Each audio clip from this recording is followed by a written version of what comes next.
தொடக்க நூல் அதிகாரம் 25. ஆபிரகாமின் ஏனைய வழிமரபினர். ஆபிரகாம் கெட்ரூரா என்ற பெயருடைய வேறொரு பெண்ணை மணந்து கொண்டார். அவர் அவருக்கு சிம்ரான், யோக்சான், மெதான், மிதியான், இஸ்பாக்கு, சூவாகு என்பவர்களை பெற்றெடுத்தார். யோக்சானுக்கு சேபாவும் தெதானும் பிறந்தார்கள். தெதானின் புதல்வர் ஆசூரிம், லெத்தூசிம், இலயுமிம் ஆவர். மிதியானின் புதல்வர் ஏபா, ஏபேர், அனோக்கு, அபிதா, எல்தாயா ஆவர்.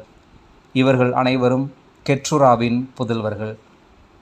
ஆபிரகாம் தம் மகன் ஈசாக்கிற்கு தமக்குரிய செல்வங்கள் அனைத்தையும் கொடுத்தார். ஆனால் அவருடைய மறு மனைவியரின் பிள்ளைகளுக்கு அன்பளிப்புகளை கொடுத்து தாம் உயிரோடு இருக்கும்போதே தம் மகன் ஈசாக்கிடமிருந்து அவர்களை பிரித்து கீழ்திசை நாட்டிற்கு அனுப்பிவிட்டார். ஆபிரகாமின் இறப்பு. ஆபிரகாம் 175 ஆண்டுகள் வாழ்ந்தார். அவர் முதியவராகி நிறைந்த வாழ்நாள்களை கடந்து மிகுந்த நரைத்திரை வயதில் இறந்து தம் மூதாதையரோடு சேர்த்து கொள்ளப்பட்டார். அவர் புதல்வர்கள் ஈசாக்கும் இஸ்மாயேலும் மம்ரே நகருக்கு கிழக்கே இத்தியனான சோவாரின் மகன் எப்ரோனுடைய நிலத்தில் இருந்த மக்பேலா குகையில் அவரை அடக்கம் செய்தார்கள். அவர் அந்த நிலத்தை தான் இத்தியரிடமிருந்து விலைக்கு வாங்கியிருந்தார். அதில் அவர் தம் மனைவி சாராவோடு அடக்கம் செய்யப்பட்டார். ஆபிரகாம் இறந்த பின் அவர் மகன் ஈசாக்கிற்கு கடவுள் ஆசி வழங்கினார். பெர்லகாய் ரோயி என்ற இடத்தில் ஈசாக்கு வாழ்ந்து வந்தார். இஸ்மாயேலின் வழிமரபினர். சாராவின் பணிப்பெண்ணும் எகிப்தியலுமான ஆகார் ஆபிரகாமுக்கு பெற்ற மகனான இஸ்மாயேலின் வழிமரபினர் பின்வருமாறு. பிறந்த வரிசையின்படி இஸ்மாயேலின் புதல்வரின் பெயர்கள்: இஸ்மாயேலின் மூத்த மகன் நெபாயோத்து, மற்றவர்கள் கேதார், அத்பியேல், மிப்சாம், மிஸ்மா, தூமா, மாசா, அதாது, தேமா, எட்ரூர், நாபீசு, கேதமா ஆவர். இவர்களே இஸ்மாயேலின் புதல்வர்கள். 12 குலங்களின் தலைவர்களான இவர்கள் தங்கள் குடியிருப்புகளுக்கும் பாளையங்களுக்கும் தங்கள் பெயர்களையே இட்டார்கள். இஸ்மாயேல் மொத்தம் 137 ஆண்டுகள் வாழ்ந்த பின் இறந்தார். அவர் இறந்து தம் இனத்தாரோடு சேர்த்து கொள்ளப்பட்டார். அவர் மரபினர் அபிலாவுக்கும் சூருக்கும் இடைப்பட்ட பகுதியில் வாழ்ந்து வந்தனர். இது எகிப்திற்கு கிழக்கே அசிரியா வரை உள்ளது. இவர்கள் தங்கள் சகோதரர்கள் அருகே வாழ்ந்தாலும் பிரிந்தே இருந்தார்கள். ஏசா யாக்கோபின் பிறப்பு. ஆபிரகாமின் மகன் ஈசாக்கின் வழிமரபினர் பின் வருபவர் ஆவர். ஆபிரகாமுக்கு ஈசாக்கு பிறந்தார். ஈசாக்கு தமக்கு 40 வயது நடக்கும் பொழுது ஆராமை சார்ந்த அரமேயன் பெத்துவேலின் மகளும் அரமேயன் லாபானின் சகோதரியுமான ரெபேக்காவை மணந்து கொண்டார். ஈசாக்கு மகப்பேறின்றி இருந்த தம் மனைவிக்காக ஆண்டவரிடம் மன்றாடினார். ஆண்டவரும் அவர் மன்றாட்டை கேட்டருளினார். அவர் மனைவி ரெபேக்கா கருத்தரித்தார். ஆனால் அவருடைய கருப்பையில் இருந்த புதல்வர்கள் தங்களுக்குள் முட்டி மோதிக்கொண்டார்கள். அதை உணர்ந்த அவர், எனக்கு இப்படி நடப்பது ஏன் என்று ஆண்டவரிடம் கேட்க சென்றார். ஆண்டவர் அவரை நோக்கி, உன் கருப்பையில் ஈரினங்கள் உள்ளன. உன் வயிற்றிலிருந்தே ஈரினத்தார் பிரிந்திருப்பர். ஓர் இனம் மற்றதை விட வலிமை மிக்கதாயிருக்கும். மூத்தவன் இளையவனுக்கு பணிந்திருப்பான் என்றார். அவருக்கு பேறுகாலம் நிறைவுற்றபோது 2 பிள்ளைகள் கருப்பையில் இருந்தார்கள். முதலில் வெளிவந்த பிள்ளை செந்நிறமாகவும் உடல் முழுவதும் முடிமயமாகவும் இருந்தது. எனவே அதற்கு ஏசா என்று பெயரிட்டனர். 2வது பிள்ளை தன் சகோதரன் ஏசாவின் குதிங்காலை கையால் பற்றி கொண்டு வெளிவந்தது. எனவே அதற்கு யாக்கோபு என்று பெயரிடப்பட்டது. அவர்கள் பிறந்தபோது ஈசாக்கிற்கு வயது 60. ஏசா தலைமகன் உரிமையை விற்றுவிடுதல். இருவரும் வளர்ந்து இளைஞரான போது அவர்களுள் ஏசா காட்டு வெளியில் திரிந்து வேட்டையாடுவதில் வல்லவனாய் வாழ்ந்து வந்தான். ஆனால் யாக்கோபு அமைதி உடையவனாகவும் கூடாரத்தில் வாழ்பவனாகவும் இருந்தான். ஏசா வேட்டையாடி தந்த உணவின் பொருட்டு ஈசாக்கு அவன் மேல் அன்பு கொண்டிருந்தார். ரெபேக்காவோ யாக்கோப்பின் மீது அன்பு கொண்டிருந்தாள். ஒரு நாள் யாக்கோப்பு சுவையான கூழ் சமைத்து கொண்டிருந்த பொழுது ஏசா களைத்து போய் காட்டு வெளியிலிருந்து வந்தான். அவன் யாக்கோப்பிடம், நான் களைப்பாய் இருக்கிறேன், இந்த தின்பண்டத்தில் இந்த செந்நிற சுவையான கூழில் எனக்கு கொஞ்சம் கொடு என்றான். அவனுக்கு ஏதோம் என்னும் பெயர் வழங்கியதற்கு இதுவே காரணம். யாக்கோப்பு அவனை நோக்கி, உனது தலைமகன் உரிமையை இப்போதே எனக்கு விற்றுவிடு என்றான். அவன், நானோ சாகப் போகிறேன், தலைமகன் உரிமையால் எனக்கு என்ன பயன் என்றான். யாக்கோப்பு, இப்போதே எனக்கு ஆணையிட்டு கொடு என்றான். எனவே ஏசா ஆணையிட்டு தலைமகன் உரிமையை யாக்கோப்புக்கு விற்றுவிட்டான். யாக்கோப்பு ஏசாவுக்கு கொஞ்சம் அப்பமும் சுவையான பயிற்றங்கூழும் கொடுக்க அவனும் உண்டு குடித்தான். பின்னர் எழுந்து போனான். இவ்வாறு ஏசா தன் தலைமகன் உரிமையை பொருள்படுத்தாமல் போனான். தொடக்க நூல் அதிகாரம் 26. கெராரில் ஈசாக்கின் வாழ்க்கை. முன்பு ஆபிரகாமின் காலத்தில் ஏற்பட்ட பஞ்சத்தை தவிர மேலும் ஒரு பஞ்சம் நாட்டில் உண்டாயிற்று. ஈசாக்கு பெலிஸ்தியரின் மன்னன் அபிமெலக்கை காண கெராருக்கு சென்றார். அப்போது ஆண்டவர் அவருக்கு தோன்றி, எகிப்து நாட்டிற்கு நீ போகாமல் நான் உனக்கு காட்டும் நாட்டிலேயே தங்கியிரு. அந்நாட்டில் நீ அந்நியனாய் வாழ்வாய். நான் உன்னோடு இருந்து உனக்கு ஆசி வழங்குவேன். இந்நிலங்கள் அனைத்தையும் உனக்கும் உன் வழிமரபினருக்கும் தருவேன். உன் தந்தை ஆபிரகாமுக்கு நான் ஆணையிட்டு கூறிய வாக்கை உறுதிப்படுத்துவேன். உன் வழிமரபை விண்மீன்களைப் போல் பெருக செய்வேன். உன் வழிமரபினருக்கு இந்நிலங்கள் அனைத்தையும் தருவேன். மண்ணுலகின் மக்களினங்கள் அனைத்தும் உன் வழிமரபின் மூலம் ஆசி பெறும். ஏனெனில் ஆபிரகாம் என் குரலுக்கு செவிசாய்த்து என் நியமங்களையும் கட்டளைகளையும் விதிமுறைகளையும் சட்டங்களையும் கடைபிடித்தான் என்றார். எனவே ஈசாக்கு கெராரிலேயே தங்கிவிட்டார். அங்குள்ளவர்கள் அவர் மனைவியை பற்றி அவரிடம் கேட்டபொழுது, அவள் என் சகோதரி என்றார். ஏனெனில் ரெபேக்கா பார்வைக்கு அழகுள்ளவராய் இருந்ததால் அவ்விடத்து மனிதர் தம்மை கொள்வார்கள் என்று நினைத்து அவள் என் மனைவி என்று சொல்ல அஞ்சினார். பல நாள்கள் அவர் அங்கு இருந்த பின் ஒரு நாள் பெலிஸ்தியரின் மன்னன் அபிமெலக்கு பலகனி வழியாக பார்க்க நேர்ந்தபோது ஈசாக்கு தம் மனைவி ரெபேக்காவை கொஞ்சிக் கொண்டிருந்தார். இதனால் அபிமெலக்கு ஈசாக்கை அழைத்து, அவள் உன் மனைவி என்று தெளிவாய் தெரிகிறதே, பின் ஏன் அவளை உன் சகோதரி என்று என்னிடம் சொன்னாய் என்று கேட்டான். அதற்கு அவர், ஒருவேளை அவளை முன்னிட்டு நான் சாக நேரிடலாம் என்று நினைத்ததே காரணம் என்று அவனுக்கு பதில் அளித்தார். அபிமெலக்கு, நீ ஏன் எங்களுக்கு இப்படி செய்தாய்? என் மக்களுள் எவனாகிலும் உன் மனைவியோடு படுத்திருந்தால் பழி எங்கள் மீது அன்றோ விலை செய்திருப்பாய் என்றான். மேலும், இந்த மனிதனையோ இவன் மனைவியையோ தொடுபவன் கொல்லப்படுவது உறுதி என்று கூறி அபிமெலக்கு தன் மக்கள் அனைவருக்கும் எச்சரிக்கை விடுத்தான். ஈசாக்கு அந்த நாட்டில் பயிரிட்டு அதே ஆண்டில் 100 மடங்கு அறுவடை செய்தார். ஏனெனில் ஆண்டவர் அவருக்கு ஆசி வழங்கினார். அவர் செல்வமுடையவர் ஆனார். செல்வத்திற்கு மேல் செல்வம் பெற்று மாபெரும் செல்வரானார். மேலும் அவருக்கு ஆட்டு மந்தையும் மாட்டு மந்தையும் இருந்தன. பணியாளர் பலர் இருந்தனர். எனவே பெலிஸ்தியர் அவர் மீது பொறாமை கொண்டனர். அவர் தந்தை ஆபிரகாமின் காலத்தில் அவருடைய பணியாளர் தோண்டிய கிணறுகளையெல்லாம் பெலிஸ்தியர் மண்ணால் நிரப்பி தூர்த்து விட்டனர். மேலும் அபிமெலக்கு ஈசாக்கை நோக்கி, நீ எங்களை விட வலிமை உள்ளவனாய் இருப்பதால் எங்களை விட்டு அகன்று போ என்றான். எனவே ஈசாக்கு அங்கிருந்து வெளியேறி கெரார் பள்ளத்தாக்கில் குடியேறி வாழலானார். அங்கே தம் தந்தை ஆபிரகாமின் காலத்தில் தோண்டப்பட்டு அவர் இறந்த பின் பெலிஸ்தியரால் மூடப்பட்ட கிணறுகளை அவர் தோண்டி தூரெடுத்தார். தம் தந்தையிட்டிருந்த அதே பெயர்களால் அவற்றை அழைத்தார். பின் அவருடைய பணியாளர் நீர்ப்படுக்கையில் தோண்ட அங்கே பொங்கியலும் நீரூற்றை கண்டனர். ஆனால் கெராரில் இருந்த மெய்ப்பர்கள் ஈசாக்கின் மெய்ப்பவர்களோடு, இந்த தண்ணீர் எங்களுக்கே என்று வாதாடினார்கள். இவ்வாறு அவர்கள் அவரோடு தகராறு செய்ததால் அந்த கிணற்றுக்கு அவர் ஏசேக்கு என்று பெயரிட்டார். மீண்டும் அவர்கள் வேறொரு கிணறு தோண்டினார்கள். முன்பு போல் அதை பற்றியும் வாக்குவாதம் ஏற்பட்டது. எனவே அதற்கு சித்னா என்று பெயரிட்டார். அவர் அவ்விடத்தை விட்டு அகன்று வேறொரு கிணற்றை தோண்டினார். இம்முறை வாக்குவாதம் ஒன்றும் ஏற்படவில்லை. அதன் பொருட்டு ஆண்டவர் நம் எல்லையை விரிவுபடுத்தியுள்ளார், நாட்டில் நாம் வளர்ச்சியுறுவோம் என்று சொல்லி அதற்கு ரகபோத்து என்று பெயரிட்டார். பின்னர் அவர் அவ்விடத்திலிருந்து பெயர்சபாவுக்கு போனார். அன்று இரவு ஆண்டவர் அவருக்கு தோன்றி, உன் தந்தை ஆபிரகாமின் கடவுள் நானே, அஞ்சாதே, ஏனெனில் நான் உன்னோடு இருக்கிறேன்.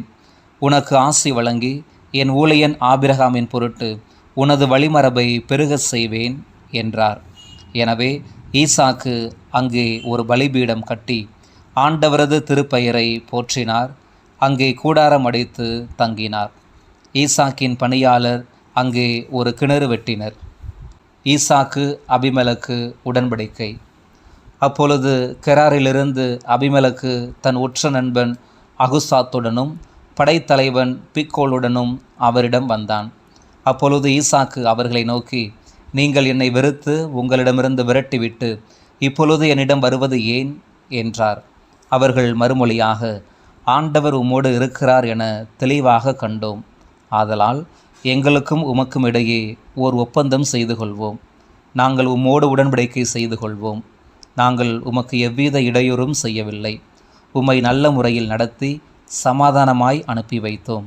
அதுபோல ஆண்டவரின் ஆசி பெற்ற நீரும் எங்களுக்கு எவ்வித தீமையும் செய்யாதிருப்பீர் என்றார்கள். ஈசாக்கு அவர்களுக்கு விருந்து அளித்தார். அவர்களும் உண்டு குடித்தார்கள்.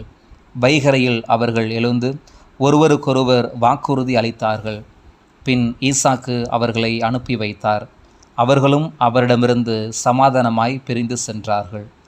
அதே நாளில் ஈசாக்கின் பணியாளர் தாம் தோண்டிய கிணற்றை குறித்து செய்தி கொண்டு வந்து, தண்ணீர் கண்டோம் என்றனர். ஆதலால் அவர் அதற்கு சிபா என்று பெயரிட்டார். எனவே அந்நகருக்கு பெயர்சபா என்னும் பெயர் இன்று வரை வழங்கப்பட்டு வருகிறது. ஏசா 40 வயதான போது இத்தியனான பெயரியின் மகள் யூதித்தையும் இத்தியனான எலோனின் மகள் பாஸ்மத்தையும் மணந்து கொண்டான். இவர்களால் ஈசாக்கும் ரெபேக்காவும் மனக்கசப்பு அடைந்தனர். தொடக்க நூல் அதிகாரம் 27. ஈசாக்கு யாக்கோப்புக்கு ஆசி வழங்குதல். ஈசாக்கு முதிர்ந்த வயதை அடைந்தபோது அவர் கண்களின் பார்வை மங்கி போயிற்று. அவர்தம் மூத்த மகன் ஏசாவை அழைத்து, என் மகனே என்றார். ஏசா, இதோ வந்துவிட்டேன் என்றான். அவர் அவனை நோக்கி, இதோ பார், எனக்கு வயதாகிவிட்டது, சாவு என்னால் வருமோ என்று அறியேன். இப்பொழுது உன் கருவிகளான வில்லையும் அம்புக்கூட்டையும் எடுத்துக்கொள். காட்டுக்கு போ, வேட்டையாடி எனக்கு வேட்டைக்கறி கொண்டு வா. நான் விரும்பும் முறையில் அதை சுவையான உணவாக சமைத்து என்னிடம் கொண்டு வா. நான் அதை உண்பேன். நான் சாகுமுன் உனக்கு மனமாற ஆசி வழங்குவேன் என்றார். ஈசாக்கு தம் மகன் ஏசாவிடம் பேசியதை ரெபேக்கா கேட்டு கொண்டிருந்தார். வேட்டையாடி வேட்டைக்கறி கொண்டு வருமாறு ஏசா காட்டிற்கு புறப்பட்டான்.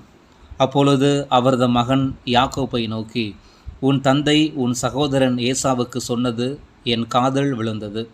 அவர், நீ போய் வேட்டையாடி வேட்டைக்கறியை சமைத்து கொண்டு வா, நான் உண்பேன். நான் சாவதற்கு முன் ஆண்டவர் திருமுன் உனக்கு ஆசி வழங்குவேன் என்று அவனிடம் சொன்னார். இப்பொழுது என் மகனே, நான் கட்டளையிடுவதை கருத்தாய் கேள். உடனே மந்தைக்கு போ. அங்கிருந்து 2 கொழுத்த வெள்ளாட்டு குட்டிகளை கொண்டு வா. நான் அவற்றை உன் தந்தைக்கு பிடித்தமான முறையில் சுவையான உணவாக சமைத்து தருவேன். நீ அவற்றை உன் தந்தைக்கு உண்ண கொடுத்து அவர் சாவதற்கு முன் அவரது ஆசையை பெற்றுக்கொள் என்றார். யாக்கோப்பு தன் தாய் ரெபேக்காவிடம், என் சகோதரன் ஏசா உடலில் அடர்ந்த முடி உடையவன், நானோ மிருதுவான உடல் கொண்டவன். என் தந்தை என்னை தடவி பார்த்தால் என்ன ஆவது? அவரை நான் ஏமாற்றுவதாக தெரிந்துவிட்டால் என்மேல் ஆசைக்கு பதிலாக சாபத்தை என்றோ விழச் செய்வேன் என்றான். ஆனால் அவன் தாய் அவனிடம், மகனே, உனக்குரிய சாபம் என்மேல் விழட்டும். நான் சொல்வதை மட்டும் செய், போ, அவற்றை என்னிடம் கொண்டு வா என்றார்.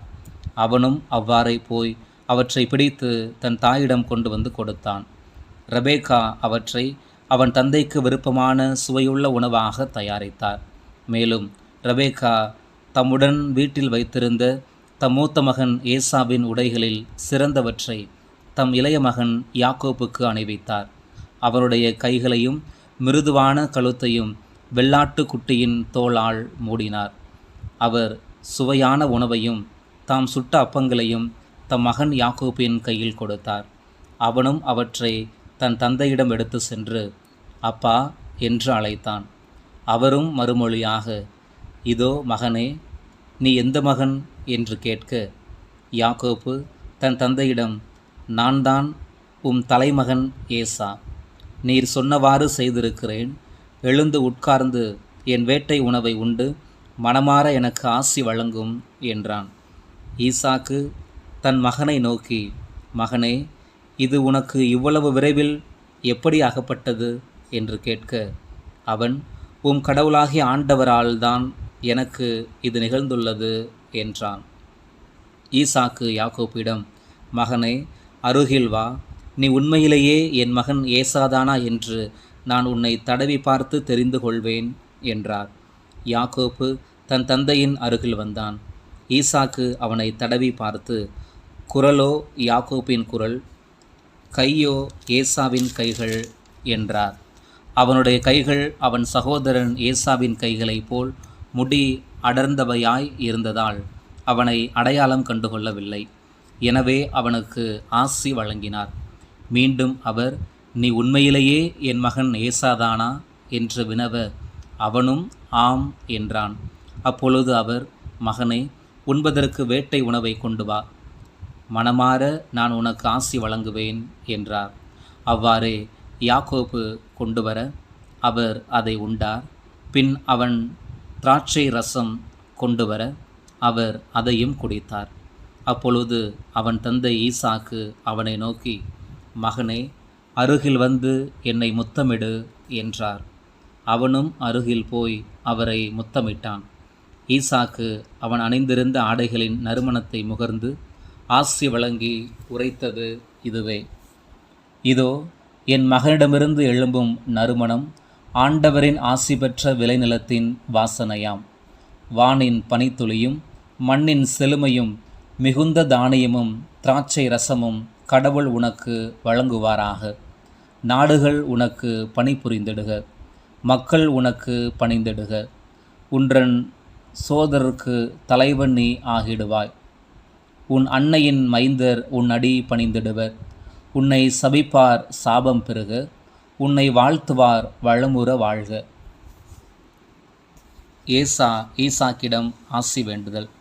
இவ்வாறு ஈசாக்கு யாக்கோப்பிற்கு ஆசி வழங்கி முடித்ததும் யாக்கோப்பு தந்தையின் முன்னிலையிலிருந்து விரைந்து வெளியேற அவன் சகோதரன் ஏசா வேட்டை கறியுடன் வந்தான். அவனும் சுவையான உணவை சமைத்து தன் தந்தையிடம் கொண்டு வந்து அவரை நோக்கி, அப்பா, எழுந்து உன் மகன் கொண்டு வந்திருக்கும் வேட்டை கறியை உண்டு மனமாற எனக்கு ஆசி வழங்கும் என்றான். அவன் தந்தை ஈசாக்கு அவனை நோக்கி, நீ யார் என்றார். அவன், நான் தான் உன் தலைமகன் ஏசா என்றான். ஈசாக்கு மிகவும் நடுநடுங்கி, அப்படியானால் வேட்டையாடி எனக்கு கொண்டு வந்தவன் எவன்? நீ வருமுன் அந்த உணவை நான் உண்டு அவனுக்கு ஆசி வழங்கிவிட்டேன். அவனே ஆசி பெற்றவனாய் இருப்பான் என்றார். ஏசா தந்தையின் வார்த்தைகளை கேட்டு மிகவும் மனம் வெதும்பி பெருங்குரல் எழுப்பி கதறி அழுதான். அவன் தன் தந்தையை நோக்கி, அப்பா, எனக்கும் கூட ஆசி வழங்குவீர் என்றான். அதற்கு அவர், உன் தம்பி கபடமாய் வந்து உனக்குரிய ஆசையை பெற்று சென்று விட்டான் என்றார். அதை கேட்ட ஏசா, யாக்கோப்பு என்னும் பெயர் அவனுக்கு பொருத்தமே, ஏனெனில் அவன் இருமுறை என்னை ஏமாற்றிவிட்டான். ஏற்கனவே எனக்கு உரிய தலைமகன் உரிமையை பறித்து கொண்டான், இப்பொழுது எனக்குரிய ஆசியையும் பிடுங்கிக் கொண்டான் என்று சொல்லி திரும்பவும் தந்தையை நோக்கி, நீர் எனக்கென வேறு எந்த ஆசியையும் ஒதுக்கி வைக்கவில்லையா என்று கேட்டான். ஈசாக்கு ஏசாவிடம், நான் அவனை உனக்கு தலைவனாக ஏற்படுத்தியுள்ளேன். அவன் உறவினர் யாவரையும் அவனுக்கு அடிமைப்படுத்தியுள்ளேன். அவனுக்கு தானியத்தையும் திராட்சை ரசத்தையும் நிறைவாக வழங்கிவிட்டேன். இப்படி இருக்க என் மகனே, நான் உனக்கு வேறென்ன செய்ய முடியும் என்று சொன்னார். ஏசா அவரை நோக்கி, அப்பா, உம்மிடம் ஓர் ஆசைதான் உண்டா? எனக்கும் ஆசி வேண்டும் அப்பா என்று சொல்லி கூக்குரலிட்டு அழுதான். அவன் தந்தை ஈசாக்கு அவனுக்கு மறுமொழியாக, இதோ உன் குடியிருப்புக்கு நிலத்தின் செழுமையோ மேல்வானின் பனித்துளியோ கிட்டாது. உன் வாளினால் நீ வாழ்க்கை நடத்தி உன் தம்பிக்கு அடிமையாயிருப்பாய். உன் கழுத்தில் அவன் சுமத்திய நுகத்தடியை நீ கிளர்ந்து எழும்போது முறித்து விடுவாய் என்றார்.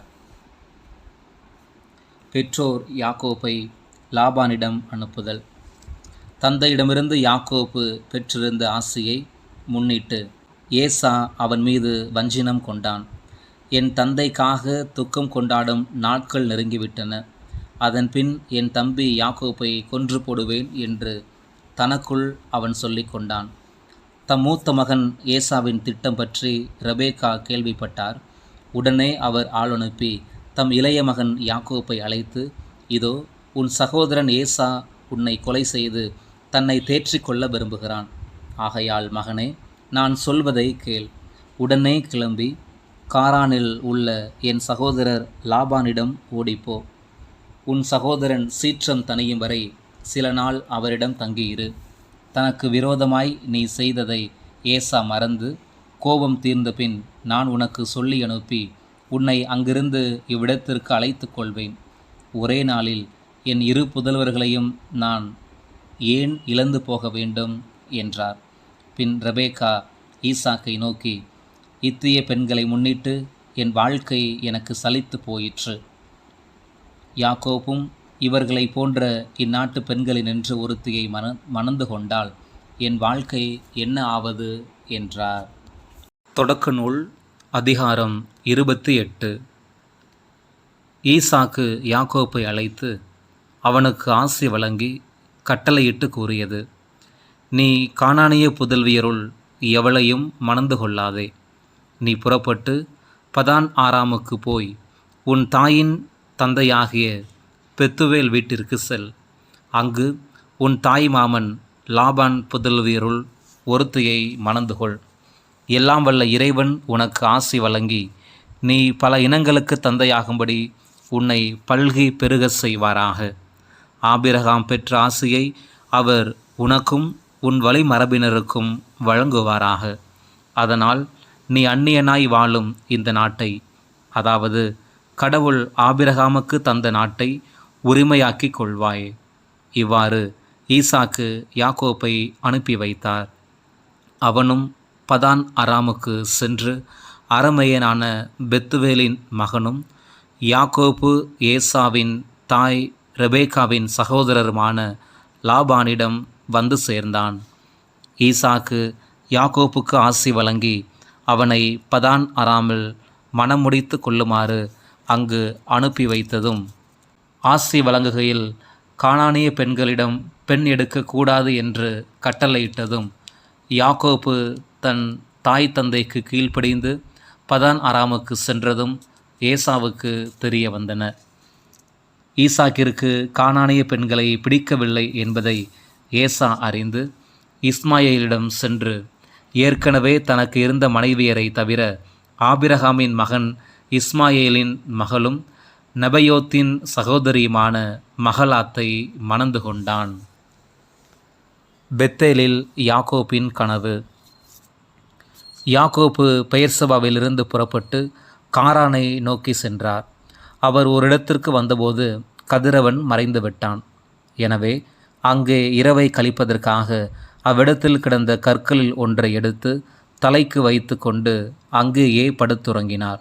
அப்போது அவர் கண்ட கனவு இதுவே. நிலத்தில் ஊன்றியிருந்த ஒரு ஏணியின் நுனி மேலே வானத்தை தொட்டு கொண்டு இருந்தது. அதில் கடவுளின் தூதர்கள் ஏறுவதும் இறங்குவதுமாய் இருந்தார்கள். ஆண்டவர் அதற்கு மேல் நின்று கொண்டு, உன் மூதாதையராகிய ஆபிரகாமின் ஈசாக்கின் கடவுளாகிய ஆண்டவர் நானே. நீ படுத்திருக்கும் இந்த நிலத்தை உனக்கும் உன் வழிமரபினருக்கும் தந்தருள்வேன்.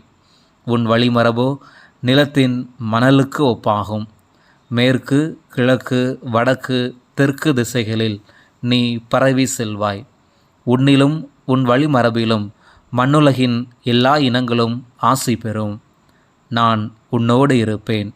நீ எங்கு சென்றாலும் உனக்கு நான் காவலாயிருந்து இந்நாட்டிற்கு உன்னை திரும்பி வரச் செய்வேன். ஏனெனில் நான் உனக்கு வாக்களித்ததை நிறைவேற்றும் அளவும் உன்னை கைவிட மாட்டேன் என்றார். யாக்கோப்பு தூக்கம் தெளிந்து, உண்மையாகவே ஆண்டவர் இவ்விடத்தில் இருக்கிறார், நானோ இதை அறியாதிருந்தேன் என்று சொல்லி அச்சமடைந்து, இந்த இடம் எவ்வளவு அச்சத்திற்குரியது!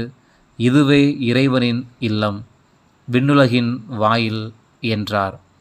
பிறகு யாக்கோப்பு வைகரையில் எழுந்து தலைக்கு வைத்திருந்த கல்லை எடுத்து நினைவு தூணாக அதை நாட்டி அதன் மேல் எண்ணெய் வார்த்து லூசு என்று வழங்கிய அந்த நகருக்கு பெத்தேல் என்று பெயரிட்டார். மேலும் அவர் நேர்ந்து கொண்டது, கடவுள் என்னோடு இருந்து நான் போகிற வழியில் எனக்கு பாதுகாப்பளித்து உண்ண உணவும் உடுக்க உடையும் தந்து என் தந்தையின் வீட்டிற்கு நான் நலமுடன் திரும்புமாறு செய்வாராயின் ஆண்டவரே எனக்கு கடவுளாக இருப்பார். மேலும் நான் நினைவு தூணாக நாட்டிய இந்த கல்லே கடவுளின் இல்லமாகும். மேலும் நீர் எனக்கு தரும் யாவற்றிலும் 10 1 பங்கு உமக்கு செலுத்துவேன்.